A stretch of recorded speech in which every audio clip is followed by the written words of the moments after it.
Partido Verde Ecologista de México hasta por 5 minutos.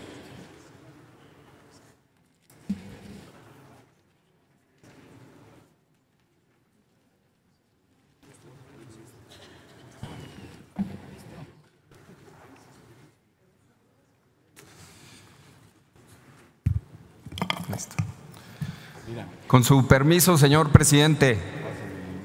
Adelante, por favor. Muy buenas tardes, estimadas senadoras. Muy buenas tardes, estimados senadores, compañeros todos. Señor secretario, doctor José Antonio González Anaya, sean todos bienvenidos a este espacio de diálogo que hoy nos da la oportunidad de analizar de manera abierta, constructiva y democrática la situación económica nacional y subnacional. En años pasados observamos un acelerado crecimiento de la deuda en algunas entidades del país. El crecimiento se realizó sin muchos controles y sin vigilancia de parte de las autoridades, tanto locales como las federales.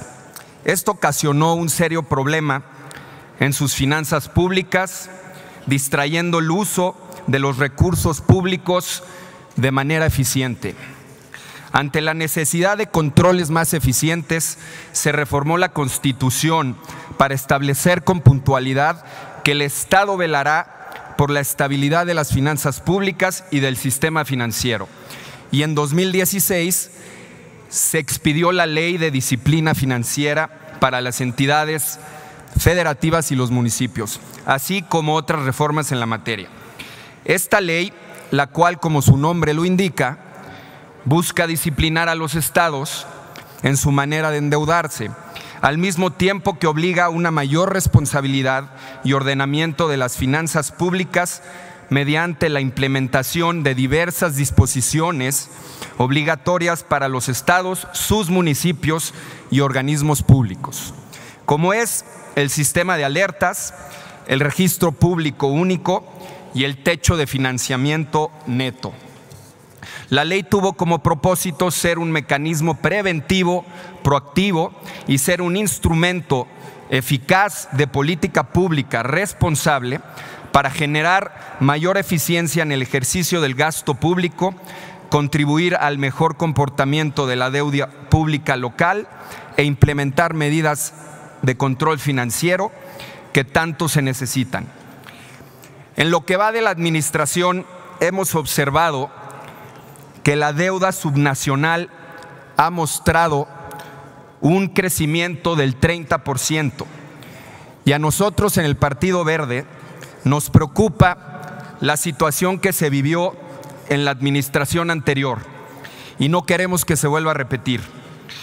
Para mi partido es fundamental que los gobiernos subnacionales lleven a cabo un manejo responsable de sus finanzas públicas y con ello logren un desarrollo económico sostenido y sustentable, con un endeudamiento responsable e inversiones públicas productivas.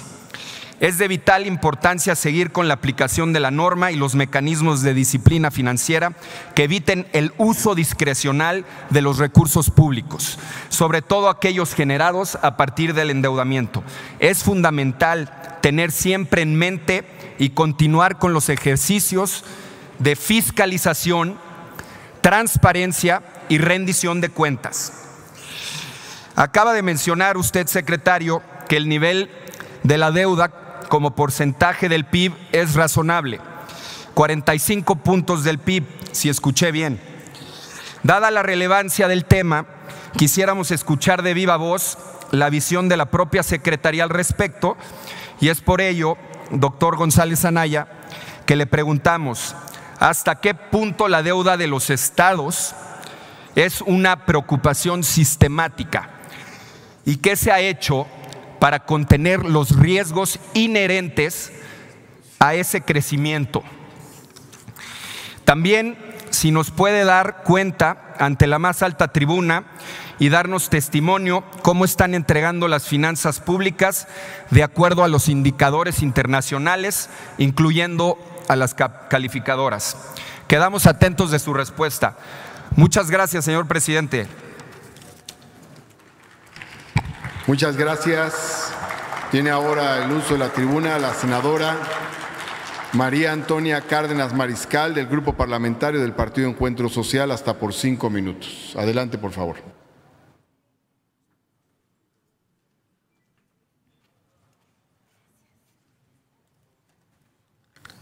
Con su venia, señor presidente.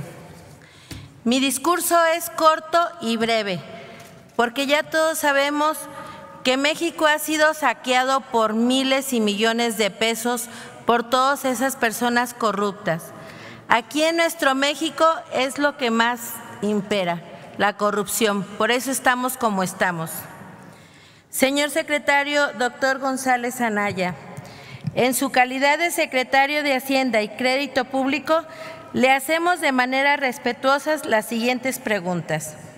Primero, saber cuál es el estado que guarda los niveles de deuda pública, cuál es el nivel cierto del endeudamiento y cómo queda este tema para la próxima administración de nuestro presidente electo, Andrés Manuel López Obrador. Por favor, le solicitamos desde el Senado de la República nos dé certeza de ellos. Ya no queremos gobierno rico con pueblo pobre. Y para cerrar, señor secretario, con todo el respeto que usted me merece, usted aquí al principio hizo un juramento. Y yo le pregunto, señor secretario, ¿usted podría vivir o subsistir con un salario mínimo? ¿Es cuánto, señor secretario?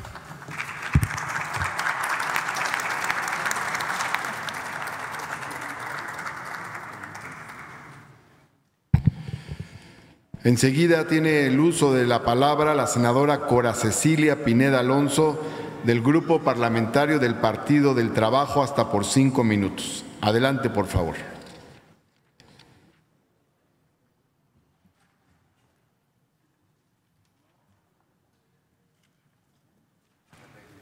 Buenas tardes, secretario.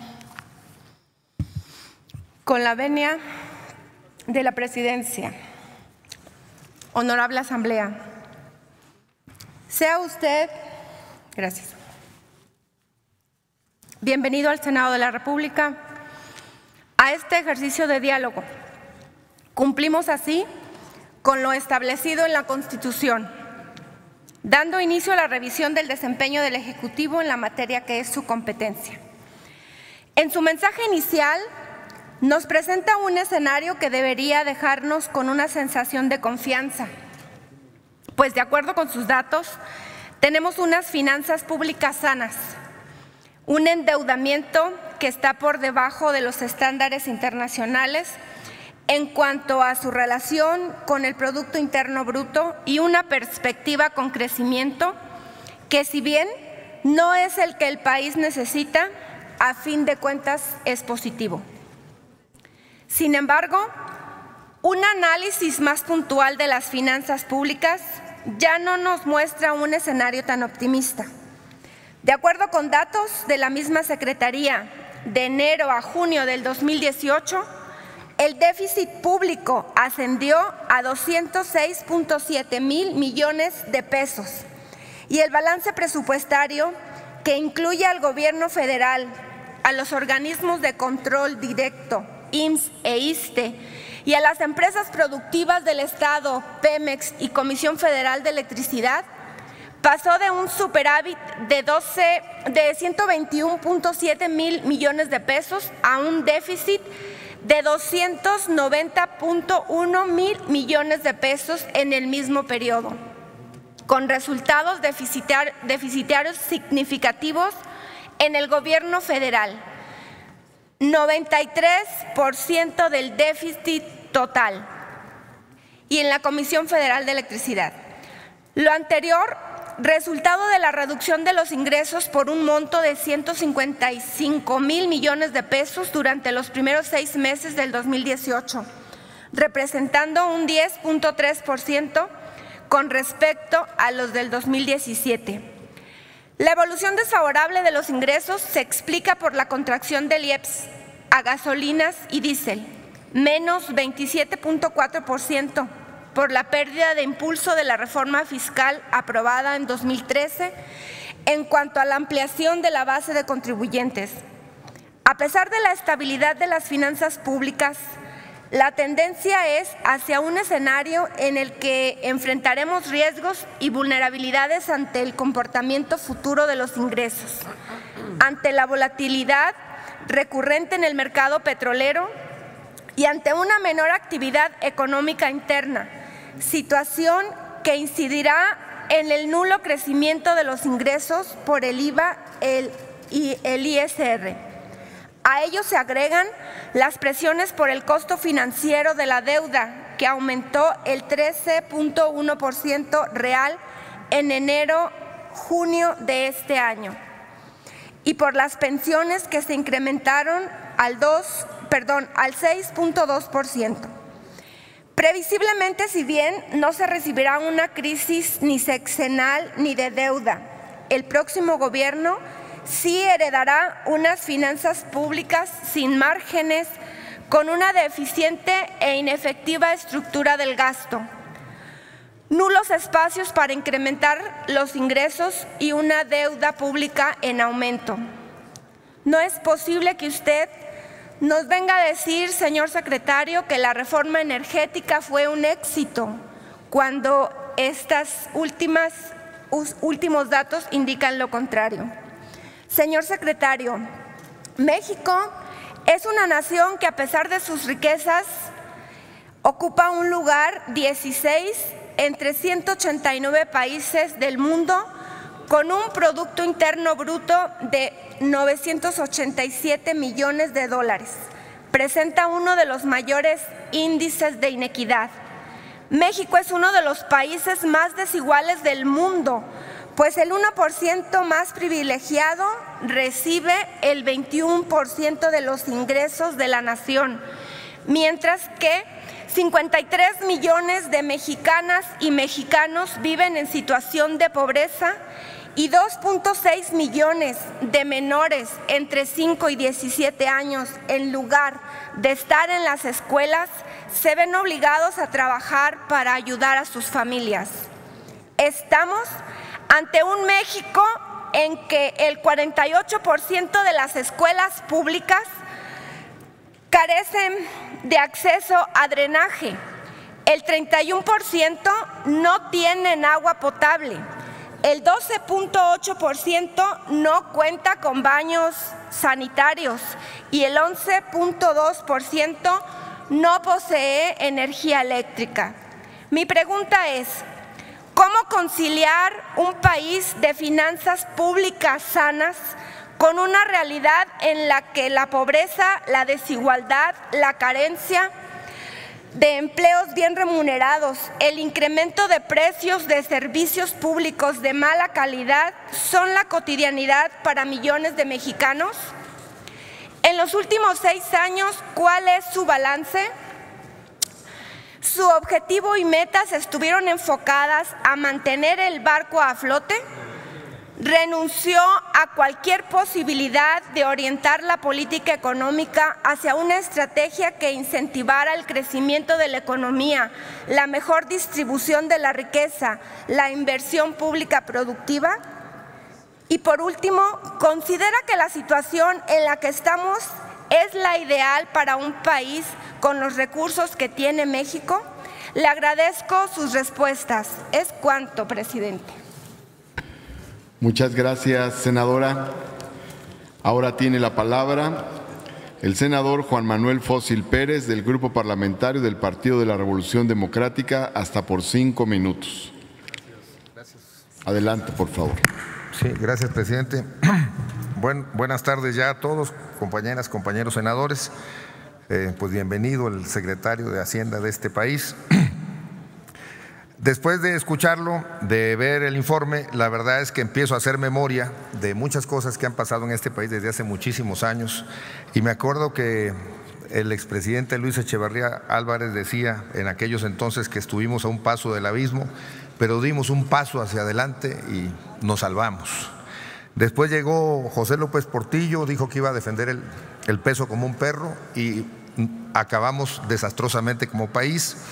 Y después de todos los presidentes que han pasado, he estado escuchando versiones, bueno, todos lo hemos escuchado, de que han actuado siempre de manera muy responsable, que han hecho lo mejor posible, pero la verdad que lo mejor posible no ha servido para sacar adelante a nuestro país.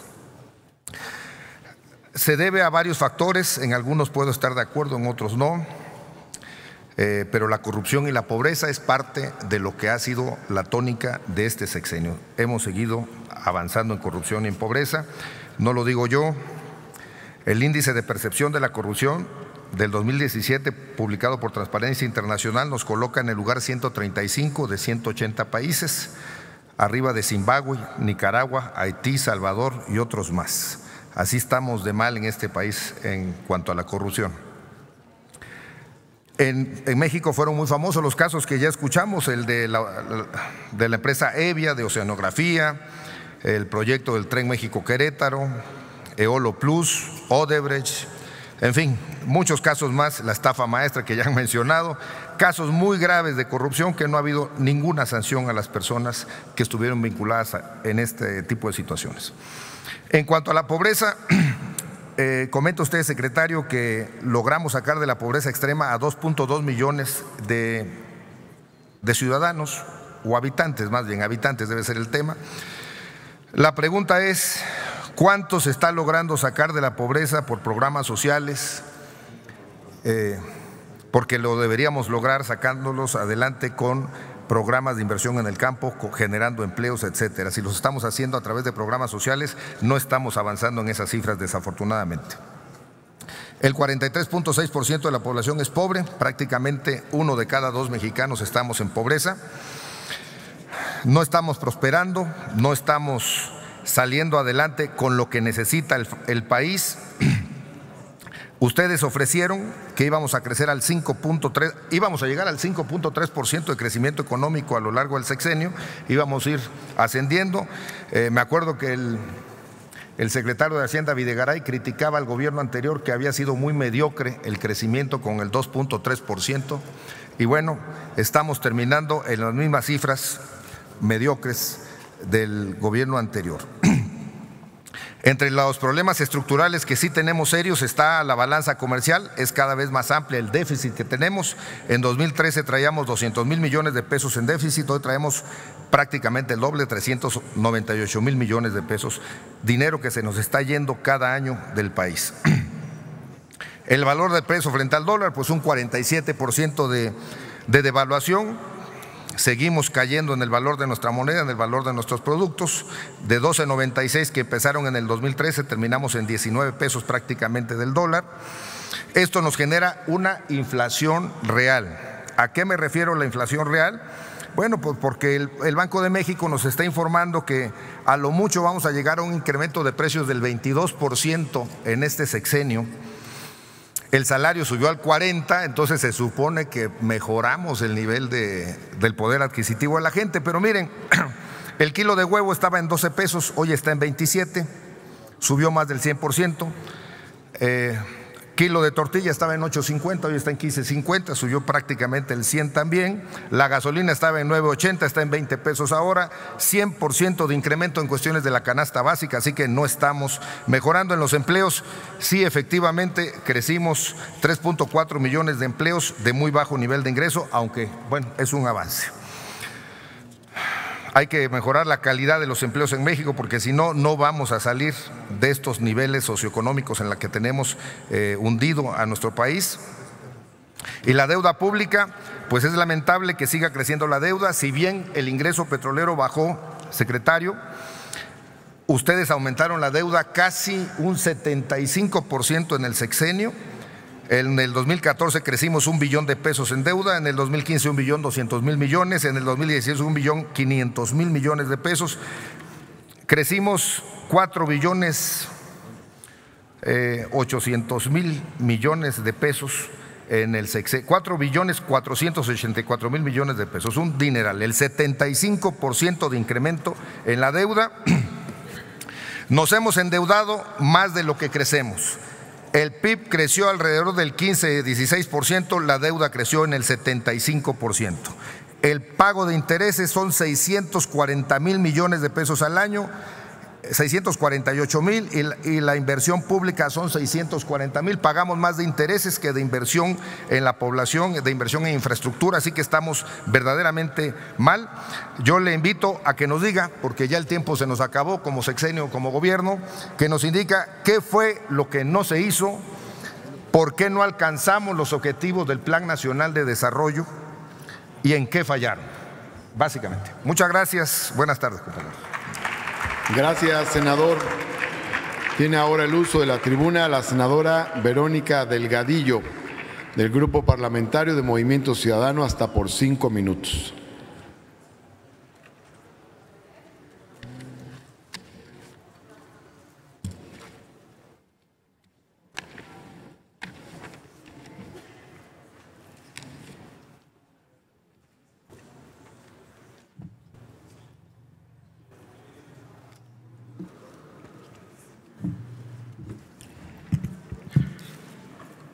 Con el permiso de la presidencia, señoras y señores, señor secretario, compañeras y compañeros. El día de hoy asistimos al último ejercicio de rendición de cuentas de este gobierno, afortunadamente, en donde no se han dado muy buenos resultados, especialmente en lo que tiene que ver con las finanzas públicas de este país. Una vez más nos encontramos aquí con cifras, con frases, con eslogan de campaña que nos vienen a hablar de un México muy distinto al México en el que vivimos la mayoría de los mexicanos. Miren, es que de acuerdo al INEGI y al propio Banco Mundial, este sexenio ha sido el tercero más mediocre en resultados económicos desde 1934, en 84 años. Sin duda, este gobierno sí movió a México, pero no movió a México en la dirección correcta. Sin duda, el cuestionable manejo de las finanzas públicas no es un secreto para todos nosotros. Y aquí les puedo decir que ya lo hemos platicado, que este gobierno es responsable sin duda de una reforma fiscal que fue ineficaz e injusta, también fue responsable de endeudar de manera irresponsable a los mexicanos, porque en este país cada niño, cada niña, cada hombre y mujer, por el simple hecho de ser mexicano o mexicana, tiene una deuda de 77,000 pesos. Lo que este gobierno no entendió es que el dinero de la gente es sagrado y que las decisiones que ustedes tomaron no beneficiaron la economía de los mexicanos.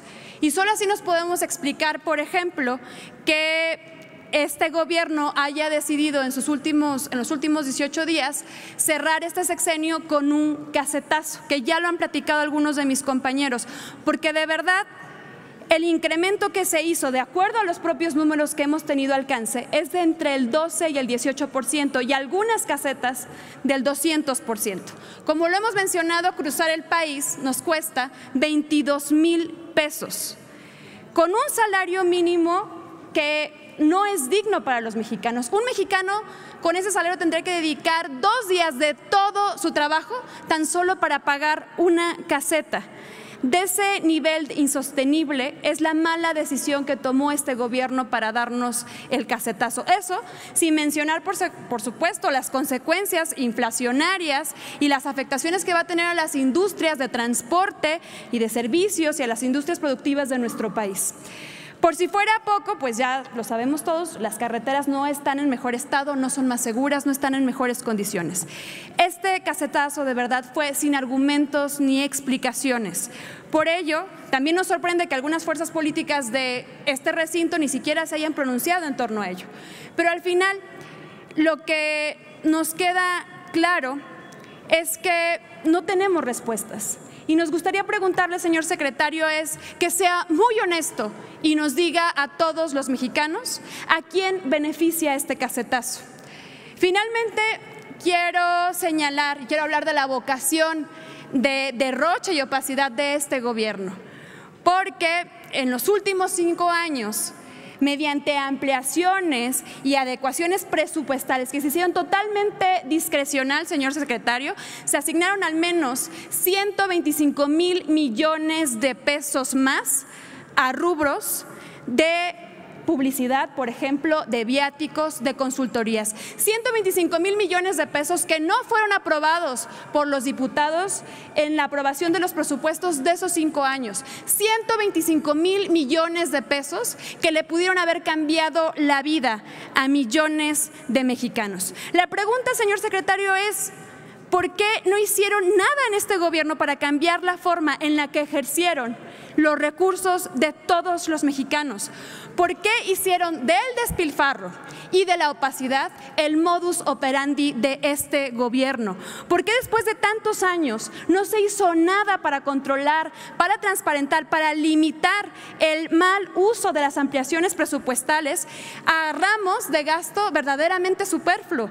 ¿Cómo es posible que este gobierno haya podido recortarle a la salud y a la educación y que haya permitido que al mismo tiempo se derrochara millones y millones de pesos de los mexicanos en un montón de cosas sin sentido?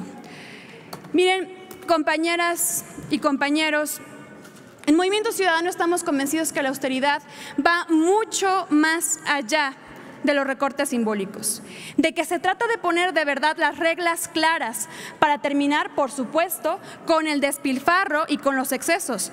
Se trata de poner topes, por ejemplo, a la publicidad oficial, de quitar los seguros de vida y de gastos médicos de todos los políticos. Se trata también de eliminar la publicidad oficial, se trata de eliminar las pensiones y los privilegios que reciben los expresidentes y de un montón de cosas más. Pero bueno, todas estas demandas ustedes nunca las atendieron y no se decidieron a tomar estas luchas como propias. Pero bueno, este gobierno está a punto de concluir y quiero aprovechar el espacio para decirle al gobierno de Andrés Manuel y a la mayoría de Morena que no se pueden permitir equivocarse como lo hizo este gobierno, que si realmente quieren terminar con el despilfarro y con la opacidad, les reiteramos, aquí están los votos de Movimiento Ciudadano. Es cuanto.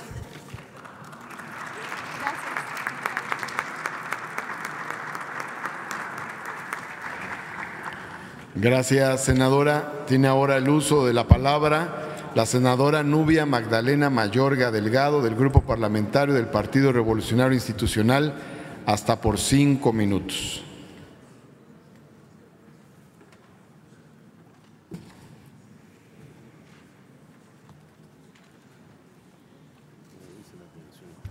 Con su permiso, señor presidente, buenas tardes, adelante, compañeras y compañeros senadores. Bienvenido, buenas tardes, doctor José Antonio González Anaya, secretario de Hacienda. Es muy importante esta sesión en la que hoy se convoca con motivo de la glosa del último informe de gobierno del presidente de la República, Enrique Peña Nieto. El Partido Revolucionario Institucional al que pertenezco, quisiera comentar sobre un tema prioritario que nos interesa a todos los mexicanos, sobre la economía de nuestro país, pero en particular quisiera hacer énfasis del sistema financiero mexicano. Este año se está cumpliendo una década de la crisis financiera mundial, que afectó gravemente el crecimiento económico de México, así como la economía de muchas familias mexicanas. En ese entonces, el desempeño de México fue mucho menor al que tuvieron otros países de la región, como lo fue Haití o como lo fue Bolivia. Además, el desempleo en México alcanzó cifras de más del 6%, lo cual se reflejó en sectores más pobres de la población de nuestro país. A lo anterior, no nos ayudó que entre 2008 y 2009 el aumento en los precios que enfrentaban los consumidores ascendieron a casi el 10%. En los últimos años, México ha enfrentado un contexto de enormes retos, el cual no fue nada menor porque, como usted mencionó, señor secretario, México tuvo que enfrentar la caída en el precio del petróleo en un 70%, el cual representaba un duro golpe para nuestro país, ya que dependíamos del ingreso del petróleo. Además, tenemos que considerar que también nos afectó que Estados Unidos disminuyera la producción industrial y al disminuirla, eso nos afectó en la demanda de nuestras manufacturas. A diferencia de una década, hoy tenemos un México fuerte, fortalecido, con finanzas públicas sanas, que supo hacer frente al entorno adverso que se enfrentaba. Veo en este sexenio, a pesar de las adversidades, la economía mexicana nunca se contrajo, a diferencia de la crisis que se tuvo hace 10 años. Y el empleo formal alcanzó valores mayores a lo logrado en las pasadas 2 administraciones juntas.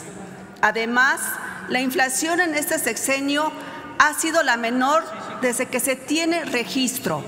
No solo eso, por primera vez desde la crisis de 2008 y 2009 se logró reducir la pobreza extrema en la que salieron más de 2 millones de mexicanos.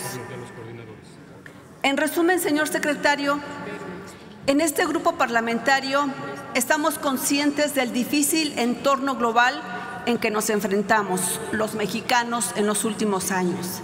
Y también estamos conscientes de la difícil decisión que se tuvo que tomar desde la Secretaría de Hacienda para hacer frente a la adversidad que nos encontrábamos.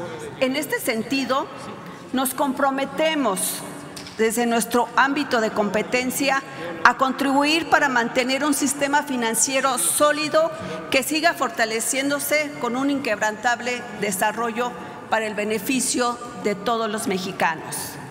Por ello quisiera preguntarle, doctor González Anaya, a una década de aquella crisis financiera mundial y que afectó a México, ¿cuáles fueron las medidas que se han llevado a cabo durante este sexenio para fortalecer el sistema mexicano financiero y qué tan estable se encuentra a la fecha el día de hoy? Muchas gracias. Muchas gracias, senadora. Tiene ahora el uso de la tribuna el senador Mauricio Curi González del Grupo Parlamentario del Partido de Acción Nacional. Adelante.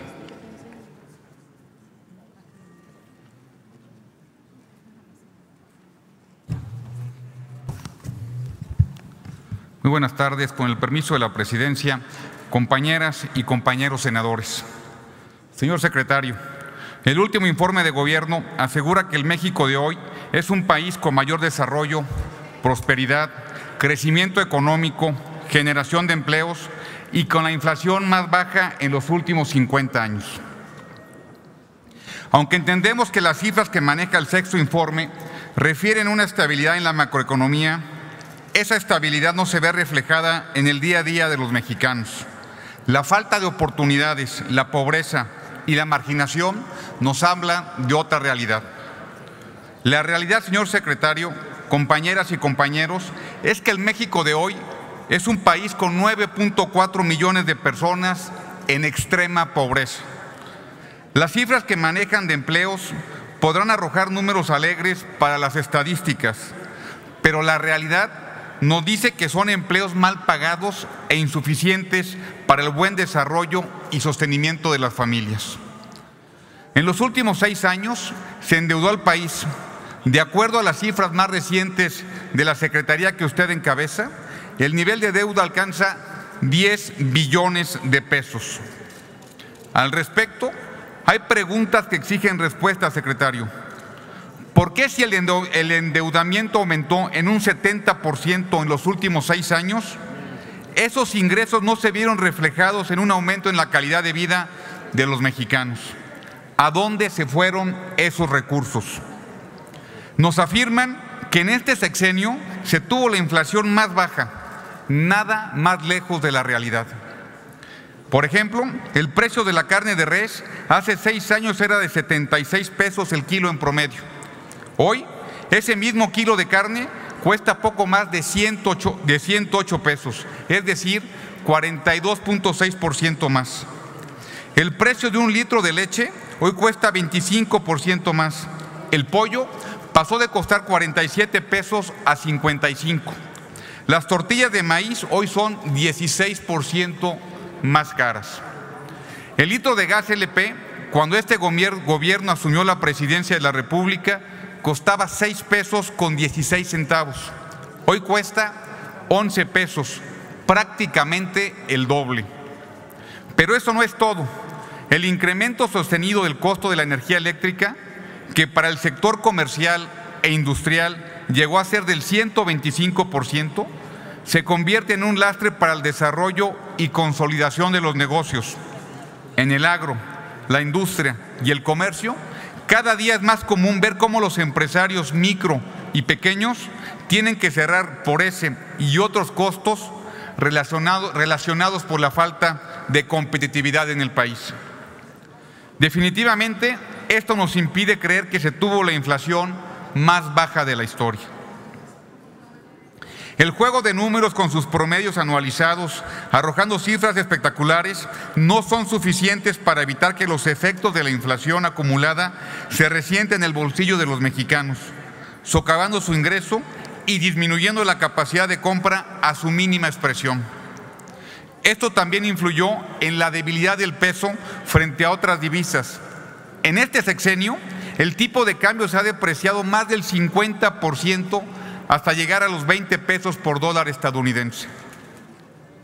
Lo más grave son las severas consecuencias sociales, como el hecho de que no se haya reducido el número de pobres, que un tercio de la población carezca de una vivienda digna, que las personas pierden la vida por falta de medicamentos o de atención médica, que los jóvenes no pueden acceder a la educación por falta de recursos económicos, que millones de mexicanos viven en la marginación. En el Grupo Parlamentario del Partido Acción Nacional lo decimos fuerte y claro: el objetivo de lograr un México próspero, planteado por la presente administración en el Plan Nacional de Desarrollo, contrastado con los resultados del sexto informe de gobierno, siguen distantes del compromiso en su campaña y la confianza otorgada por los ciudadanos. Por otro lado, no podemos dejar de señalar el que Hacienda haya retenido injustamente al gobierno del estado de Chihuahua recursos que le correspondían por convenios suscritos con la dependencia a su cargo. En todo momento deben respetarse los compromisos adquiridos y mantener en vigor el Estado de Derecho que nos rige a todos. Hay que señalar que la Secretaría de Hacienda y Crédito Público ha tenido un comportamiento discrecional, errático y opaco en la asignación de los recursos del ramo 23. Mientras a otros estados se le ha asignado cuantiosos recursos, a Chihuahua se le ha negado el acceso a los mismos. De acuerdo con datos obtenidos en el documento Arquitectura del ramo 23 de México Evalúa, el Estado de México en 2017 recibió 8,601 millones de pesos, mientras que a Chihuahua le fueron transferidos 70 millones de pesos. Esto demuestra que la Federación ha transferido mayores montos de subsidios a otros estados. En cambio, cuando los gobiernos son de distinto partido al suyo, han disminuido los montos. No solo negaron los recursos comprometidos a través de convenios, también hubo una disminución considerable de las asignaciones federales que Chihuahua recibe. La asignación presupuestal para inversión federal en el Estado, de acuerdo al presupuesto de egresos de la Federación para el año 2018, será por 4,250 millones de pesos. Esta cifra es la más baja de los últimos 10 años de inversión federal y en Chihuahua, y es un 30% menor a la de 2016 en términos nominales, es decir, sin considerar el efecto de la inflación, 30% menos de lo que le dieron a Duarte en el último año de la pasada administración. En este sentido, tampoco podemos dejar pasar la oportunidad de señalar que la Secretaría a su cargo no haya hecho lo suficiente para combatir la corrupción, aun cuando tiene la atribución de realizar actos de vigilancia para verificar el manejo y administración de los recursos propiedad del gobierno federal e incluso la responsabilidad de imponer sanciones administrativas. La Secretaría de Hacienda y Crédito Público debe ser ejemplo en la administración pública federal de ser una institución que se destaque por su trabajo técnico, por su manejo ordenado, responsable y honrado de los recursos públicos, ajena a los intereses personales o grupales de quienes estén al frente. Muchas gracias y es cuanto, señor presidente. Muchas gracias, senador.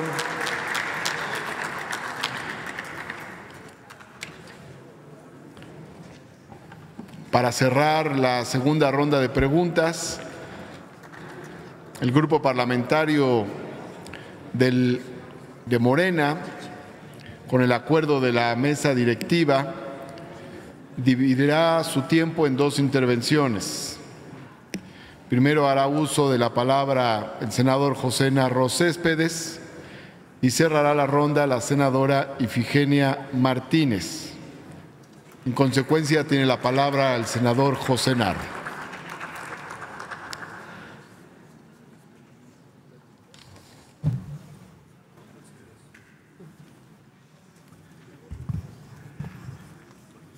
Un país, México, un país en bancarrota, en quiebra. Hemos tenido muchos casos de corrupción y de dispendio. Los gobiernos estatales y municipales, en estos 6 años doblamos nuestra deuda como país, nuestra deuda interna. Las jubilaciones y las pensiones fueron durante muchos años fuentes de saqueo, había que decirlo. Se robaron el dinero de los braceros. El seguro social funcionó como la caja chica. El Banrural fue otra fuente también de corrupción y de saqueo de los gobiernos. Pemex, la estafa maestra, el Foaproa, Obedrech, tantos casos que tenemos de corrupción y de dispendio de estos gobiernos. Una gran deuda. Las primeras afores que se paguen dentro de 2 años, a los trabajadores que les den sus afores, sus pagos de jubilaciones y pensiones, van a ser menores al salario mínimo. Ese es el estatus. La deuda, no viene toda la deuda contemplada. ¿Cuánto no se le debe a los campesinos que les han arrebatado o les han quitado sus tierras sin indemnizarlas? Una de las primeras carreteras que hubo en el país, la México-Puebla, de 1925 hasta ahorita, hoy, a los ejidatarios no los han indemnizado por la expropiación de sus tierras. Hasta hoy. Miles de campesinos y de indígenas de este país han visto cómo les han arrebatado, cómo los han despojado de sus tierras en este país, y el gobierno tiene una gran deuda con ellos. ¿Cuántos postes de la comisión no atraviesan los terrenos de las comunidades y no les pagan nada?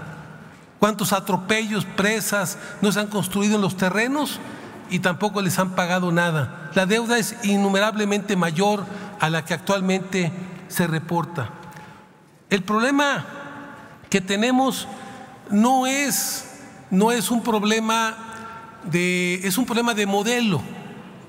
El neoliberalismo no es una teoría del desarrollo, es la doctrina del saqueo total de nuestros pueblos. O sea, el problema es ese modelo que ha construido muchas desigualdades, que ha excluido del desarrollo a más de la mitad de los mexicanos. Están excluidos. Han excluido a los campesinos, que ahora están la mayoría empobrecidos. Han excluido a los adultos mayores. Han excluido a nuestros jóvenes. Hace 8 años, 500,000 de jóvenes iban año con año a los Estados Unidos. Hoy esos jóvenes, con la cierre de la frontera, aquí los tenemos en México. Aquí los tenemos en las calles, en la delincuencia, en la vagancia, en el alcohol, en las drogas. Ahí están nuestros jóvenes. Ese es nuestro principal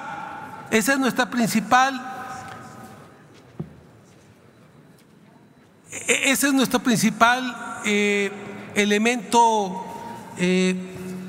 nuestro principal ventaja comparativa con el mundo, nuestros jóvenes. Somos el país de mayor cantidad de jóvenes en el mundo. ¿Dónde los tenemos a nuestros jóvenes? Excluidos del desarrollo. Por eso hay que cambiar el modelo.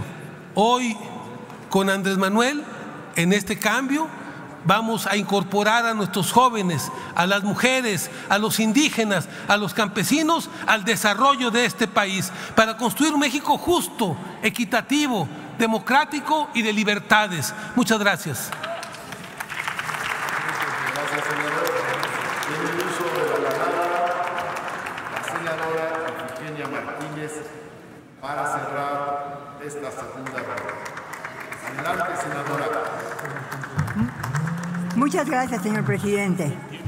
Señor secretario de Hacienda, doctor José Antonio González Anaya, su comparecencia en este Senado sin duda enriquece nuestro análisis del sexto y último informe del señor presidente Enrique Peña Nieto en un diálogo con la perspectiva de transformar la política hacendaria, los programas de desarrollo económico y las tareas del gobierno en su conjunto en beneficio del país y de su población. Pero nos preguntamos, México, nuestro país, está en una posición difícil para enfrentar futuros retos fiscales o choques externos. Los bajos precios del petróleo y la caída en la producción del crudo han significado una contracción de los ingresos petroleros aproximadamente del 40 al 16% de los ingresos fiscales, lo cual ha sido duro, sabemos, para esta administración. Por el lado del gasto público, las presiones del gasto social, sobre todo las relacionadas con las pensiones, aumentarán en el futuro cercano y más aún, no se concibe que la economía mexicana conserve su competitividad internacional y crezca a una tasa mayor y sostenida si la inversión pública continúa declinando en relación al Producto Interno Bruto. En 2015, la Secretaría de Hacienda y Crédito Público se comprometió a que durante la actual administración no habría más reformas fiscales o aumentos de impuestos, lo cual representa una camisa de fuerza para el sector financiero público. La reforma aprobada en 2013 no fue suficiente para cubrir ni las necesidades sociales ni la inversión del Estado, la cual se fue recortando cada año con el propósito de lograr finanzas públicas equilibradas. La realidad, por más que se quiera ocultar, ha sido dura y ha perjudicado a las ofertas de bienestar social perseguidas con las llamadas reformas estructurales. No se ha podido evitar el incremento de la deuda pública, que hoy alcanza un máximo de 10.7 billones de pesos, es decir, 2 veces el presupuesto de egresos de la Federación de este año y un 45% del Producto Interno Bruto en 1918, cuando ya en 2013 representaba el 35%. Esta deuda representa un alza de 35,000 pesos por habitantes respecto al 2013, cuando se inició este sexenio. Es aún más preocupante que el costo financiero de la deuda haya crecido en relación al PIB, en tanto que mientras la inversión pública haya disminuido en un 1.4%. Me parece que las principales fallas de las políticas públicas en el sexenio que termina residen en sus insuficiencias, aislamiento y falta de congruencia con un Plan Nacional de Desarrollo, el cual parece haber sido olvidado a lo largo de casi 4 décadas, como son prioridades del empleo, del crecimiento y de la formación de capital, mediante la transferencia de funciones públicas esenciales al mercado en materia de planeación, asignación de recursos y protección social. Se ha sacrificado la inversión pública, lo que a su vez ha erosionado el potencial de crecimiento económico y del empleo. Pensamos que todas las políticas del gobierno, incluyendo la hacendaria, deben tender esencialmente a mejorar la calidad y condiciones de vida de los mexicanos. Consideramos asimismo que no están separadas las políticas económicas para el desarrollo de las políticas sociales para el bienestar, y más específicamente, el crecimiento económico es conceptual y realmente estéril si no tiene como objetivo el bienestar social de toda la población. Es decir, para nosotros son insuficientes los llamados equilibrios macroeconómicos para medir el éxito de las políticas públicas, menos aún cuando son interpretados como simplemente financieros y haciendo caso omiso de las variables económicas reales, incluyendo los niveles de vida de sus trabajadores. En este ámbito ubicamos la política fiscal entre las principales tareas del gobierno para conducir la vida económica y socialmente del país, máxime si consideramos la amplitud de las funciones de la Secretaría bajo su digno cargo. Los datos disponibles, en resumen, son evidencia de un crecimiento insuficiente del Producto Interno Bruto para lograr el desarrollo económico y social sustentable y justo al que todos aspiramos. Por su atención, muchas gracias, señor presidente.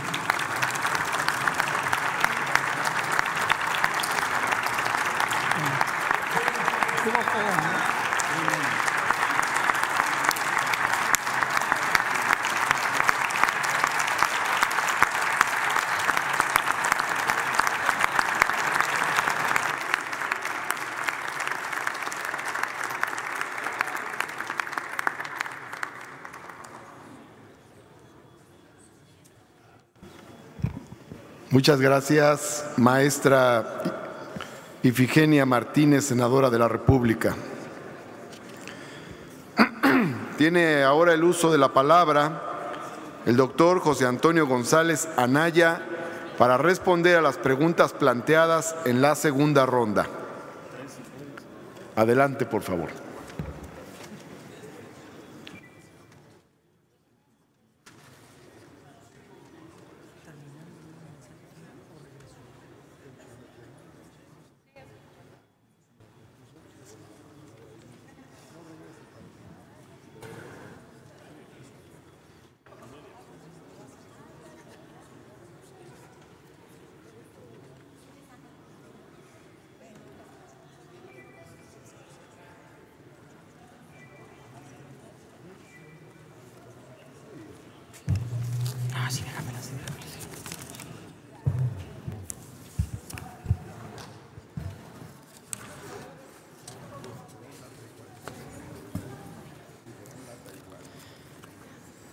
Muchas gracias, senadores y senadoras, por todas sus preguntas y sus comentarios.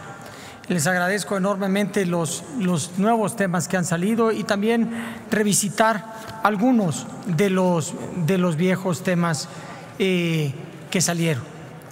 El tema de la deuda continúa.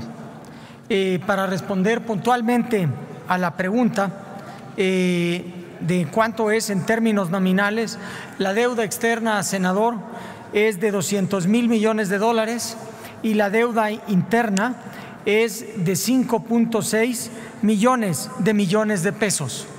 Más importante, esta deuda, como ya lo comenté, equivale a cerca de 45% del PIB, y lo importante es que esta deuda va en una trayectoria descendente. Se ha reducido de un máximo de casi 50 puntos del PIB a 45 puntos del PIB. La medida con nuestra capacidad de pago pasó la deuda total de 4,5 veces nuestros ingresos tributarios a menos de 3,5 veces nuestros ingresos. El tema de la deuda conviene dejarlo claro.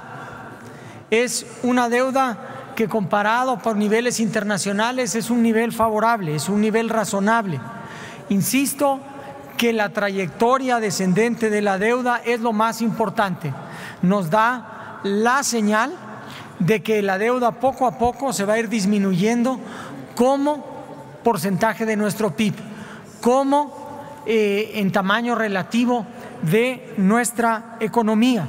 Así que con las cualidades que tiene la deuda, en que es en moneda nacional a un plazo de largo plazo, que es a tasa fija, esto lo hace una deuda pues no solo razonable, sino que las 3 calificadoras del mundo, S&P, Fitch y Moody's, le han dado las más altas calificaciones a la deuda en la historia del país. Y no solo eso, recientemente también pasaron a que esta perspectiva fuera estable hacia el futuro. Esto nos da una idea de que tenemos muchos retos en el país y sin duda hay muchos aspectos en los que tenemos que seguir trabajando, pero la deuda está en una trayectoria sostenible hacia el futuro. Alrededor del tema de que el gasto del pago de la deuda es mayor a la inversión, conviene precisar algunas cifras. El promedio del costo financiero durante esta administración es de 2.3% del PIB. La inversión física es de 3.8% del PIB. Eso no fue lo que reportó uno de los medios, y vale la pena puntualizar que estos son los números promedio del sexenio y los correctos. Para darnos una idea, el costo financiero en la administración anterior fue similar, cerca de 2% del PIB, con una inversión física de cerca del 4% del PIB. Así que pues yo esperaría que con esto pues logremos redondear estas reflexiones alrededor de la deuda del país, tanto interna como externa. Se tocó el tema por el diputado Eduardo Enrique Murat de las finanzas de la deuda estatal. Y aquí es interesante porque la deuda estatal se fue incrementando tanto como porcentaje del PIB como porcentaje de las participaciones del 2006, que era 1.6% del PIB, a 3.1% del PIB en el 2013. Desde entonces, gracias o quizás como consecuencia de la Ley de Disciplina de Entidades Federativas y Municipios, se ha reducido de 3.1% del PIB a 2.6% del PIB. Quizás más importante, la deuda como porcentaje de las participaciones, que también se incrementó del 2006 al 2012 o 13 de 48% del PIB a 90% de las participaciones, se ha reducido del 90% al 71% de las participaciones. Esto en gran medida se debe a la disciplina que han tenido algunos estados y al hecho de que la ley fue más clara en la definición de la inversión pública productiva, fue más clara en los trámites para las solicitudes de los congresos locales. Se obligó que para contratar financiamiento se hicieran parámetros de mercado. Se obligó a que se transparentara la totalidad de las obligaciones estatales y se definió los techos de financiamiento anuales, evitando sobreendeudamientos. Y alrededor de esto se estableció un semáforo, por llamarlo así, que publica la Secretaría de Hacienda alrededor de la deuda de cada uno de los estados. Así que la deuda subnacional pues también trae una trayectoria hacia abajo. Quisiéramos que fuera más rápido, pero la trayectoria sostenible existe y ahí se encuentra. Quizás otro tema que se comentó otra vez es alrededor de la inflación. La inflación es una medición que hace el INEGI, no la hace la Secretaría de Hacienda, y desde hace algunos años la dejó de hacer el Banco de México. El INEGI, como ustedes saben, es una institución constitucionalmente autónoma que tiene todo un proceso para nombrar no solo a sus presidentes, sino también a sus vicepresidentes. Y la inflación promedio del sexenio ha sido la más baja desde 1970, es de 4%. Insisto, a mí no quisiera yo hacer comparaciones, pero dada la insistencia, la inflación en los sexenios anteriores fue sustancialmente más alta. También las inflaciones de los índices de precios en la canasta básica en los sexenios anteriores también fue sustancialmente más alta. En este caso, la canasta básica tiene una inflación poco más de la inflación del índice de precio al consumidor, de 4.63.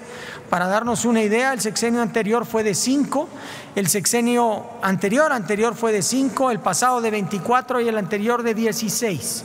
Entonces, sí, la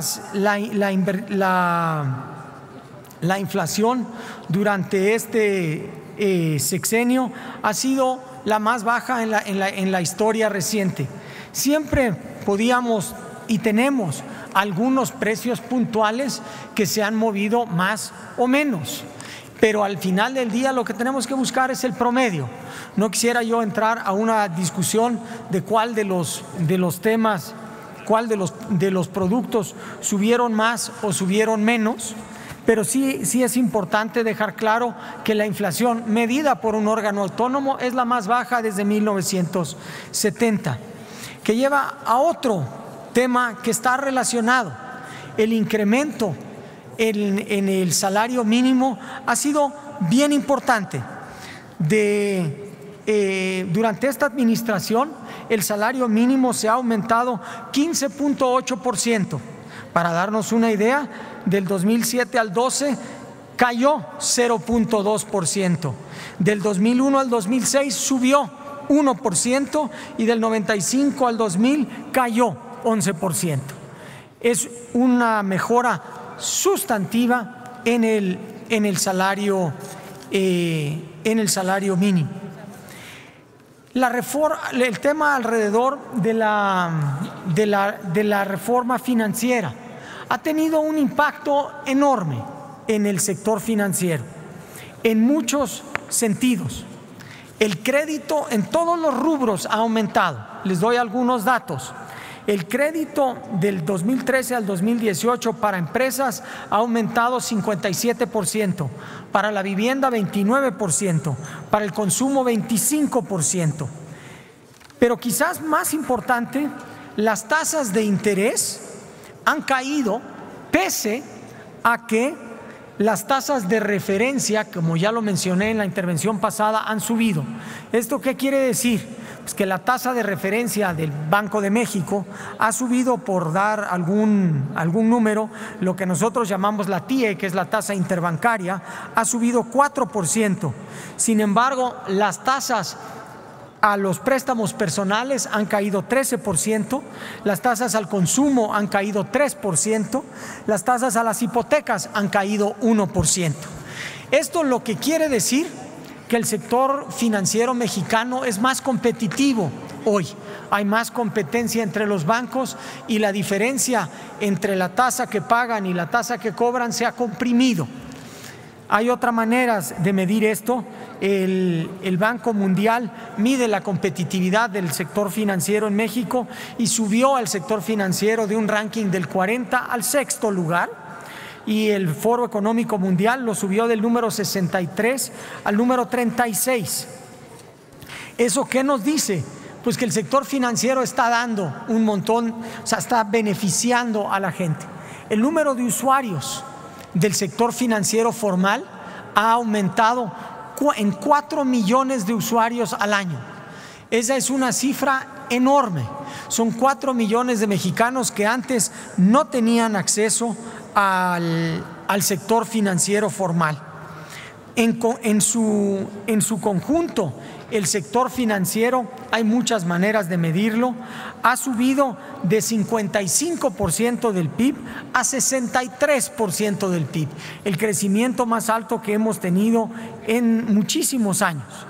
Y al final lo que tenemos es, además de un sector financiero creciendo y sólido y más competitivo, también tenemos un sector financiero bien capitalizado. El índice de capitalización del sector financiero es 15.9. Esto equivale, esto es muy por arriba del estándar internacional de Basilea III, que por cierto México es de los primeros países que ha adoptado el estándar de Basilea III. Nos lleva otra reflexión al cual pues quisiera yo tratar de aclarar. De algunos de los precios de los incrementos, regresando al tema de las autopistas. El incremento fue de 5.5% y el objetivo fue mantenerlo en términos reales, y las tarifas por kilómetro recorrido se han mantenido en términos reales. Termino quizás estas intervenciones con algunos temas de transparencia presupuestaria. En el 2012 existía una sola plataforma con el avance trimestral del presupuesto. La única información en datos abiertos era la cuenta pública. Se hizo una reconfiguración completa del portal presupuestario. Hoy tenemos 8 nuevas plataformas para obra pública, para el desempeño de los programas, para el seguimiento del Plan Nacional de Desarrollo, para el gasto federalizado, para la infraestructura educativa, para Fuerza México, etcétera. Hay datos abiertos alrededor del avance trimestral del presupuesto. Existe un sistema para la evaluación del desempeño y el avance físico y financiero de los programas, para la licitación y la adjudicación de los contratos, para los préstamos. Incluso hay cursos de diplomado en línea para poder transmitir todo este andamiaje de números que tienen que ver con la transparencia presupuestaria.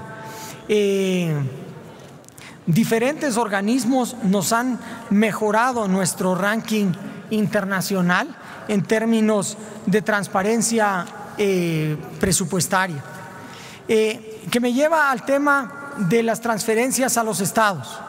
La Secretaría de Hacienda transfirió 900 millones de pesos al gobierno de Toluca en tiempo y forma. Entonces, y lo ha hecho con todos los demás estados. El ramo 23 es un ramo que incluye no solo las transferencias a los estados, sino incluye el Fonden, incluye los depósitos a los fondos de estabilización, incluye el subsidio a las tarifas eléctricas, y en el marco de colaboración y de programación, estas transferencias se han hecho de la manera para coadyuvar al desarrollo de la mayor de los estados en la medida de los problemas estructurales a los que se llevan. Sobre las últimas reflexiones que hizo la maestra Ifigenia, que muchos de nosotros hemos leído sobre la distribución del ingreso a lo largo de nuestros estudios. En muchos sentidos coincidimos que los retos son difíciles hacia adelante y que las perspectivas son difíciles hacia adelante. Pero lo que sí estamos seguros es que el país tiene una plataforma económica sólida y unas finanzas públicas sólidas que le permiten y le van a permitir enfrentar estos retos con ciertas libertades. Hago algunas reflexiones, maestra. Hace 30 años, doy algún número, las reservas internacionales en 1988 eran de 2,000 millones de dólares, mientras que la deuda era de 100,000 millones de dólares. Hoy las reservas internacionales con la línea de crédito flexible son de 260,000 millones de dólares y la deuda del sector público, que incluye todos los ámbitos, es de 200,000 millones de dólares. Fácilmente se podría cubrir o está cubierto. Lo mismo para la inversión extranjera directa. La inversión extranjera directa más que financia el déficit de cuenta corriente que tenía el país, que típicamente era una de las vulnerabilidades. Por primera vez en la historia del país se va a heredar un fondo de estabilización para diferentes ámbitos. En el caso del gobierno federal, este fondo de estabilización tiene 250,000 millones de pesos, más de un punto del PIB. Entonces, sin dudas, en un país complejo y grande como el nuestro, hay retos hacia adelante y tenemos que seguir trabajando, pero también hay activos, y uno de estos activos es una economía que va caminando. Quisiéramos crecer más. El tener finanzas públicas sanas no es un fin, es un medio para un fin. Todos estamos de acuerdo, incluso en sus escritos y de todos los demás. No hay ningún país en la historia que haya logrado crecer de manera sostenida sin tener finanzas públicas sanas. Pero eso no es el fin. El fin es buscar que haya crecimiento, que se cree empleo. Hay una reflexión alrededor del empleo. Todos estos empleos que se dan de alta en el Seguro Social implican familias que tienen acceso a una pensión, que tienen acceso a salud, que tienen acceso a un seguro en caso de accidentes, que tienen acceso a servicios de prestaciones económicas. Quisiéramos que los salarios aumentaran más, no hay duda, pero el hecho de que haya este proceso de formalización sin duda es deseable para el país, y continuar con este proceso de formalización sin duda es deseable para el país. Yo con esto terminaría quizás las preguntas puntuales que se han hecho, y si me permite, señor presidente. Adelante. Adelante, señor secretario, tiene 5 minutos para dar un mensaje final. Pues ya de hecho lo empecé a decir con las conclusiones. Adelante. Muchas gracias, señor presidente. Con su venia, termino agradeciéndoles nuevamente la oportunidad y el honor de participar en esta soberanía. Tengo que confesar que participé en muchas comparecencias, pero siempre pasando tarjetas atrás. Ahora me tocó estar aquí enfrente, es un poco diferente, pero la emoción y el honor que se tiene es indescriptible. Termino haciendo unas reflexiones quizás en donde empezamos. De cara a la transición, los resultados que estamos heredando son buenos. Hay activos como también hay retos. Estamos de acuerdo a las 3 calificadoras, tenemos las calificaciones más altas de la historia. Tenemos una economía creciendo, que quisiéramos que creciera más, pero creciendo sólidamente, y que ha hilado 34 trimestres de crecimiento. Un mercado laboral que ha formalizado a 3 millones de trabajadores, 3 millones de familias. Eso suma más de lo que ocurrió en los 12 años anteriores. Un país que en muchísimos ramos se ha convertido en una referencia exportadora. Si nosotros pensamos hace unos 20 o 30 años, les doy un dato. México exportaba cerca de 40,000 millones de dólares. Cuando se hizo la liberalización comercial, las predicciones más optimistas era que eso iba a aumentar a 50,000 millones de dólares. Nadie se iba a imaginar que íbamos a exportar 400,000 millones de dólares y que íbamos a ser un referente en procesos de manufactura sofisticada como los autos, que tenemos una industria naciente aeroespacial en todo el país, y que en muchos sentidos nos hemos convertido en una referencia del comercio internacional. Una economía que está recibiendo recursos récord de inversión extranjera directa, como ya comenté, reservas internacionales que más que cubren la deuda, un fondo internacional, y un país que tiene un sistema financiero líquido y bien capitalizado. Quiero concluir diciéndoles que no es poco lo logrado. Sin duda falta mucho por hacer, y en este aspecto debemos todos hacerlo nuestra parte para seguir protegiendo la economía del país en beneficio de todos. Las finanzas públicas son un fin necesario, absolutamente necesario para el bienestar y el crecimiento de la economía. Y es que en medio de los muchos retos que enfrenta el mundo, México es un país que crece y atrae inversión, que ha logrado diferenciarse en estos últimos meses de los mercados emergentes que ahorita están pasando por dificultades. Esto necesariamente pasa por la capacidad y la voluntad de todas las fuerzas políticas para que continúen sumando lo mejor para impulsar los cambios que requerimos como nación y como país, y lo que se deba conservar. Muchísimas gracias, senadoras y senadores. Presidente, muchas gracias.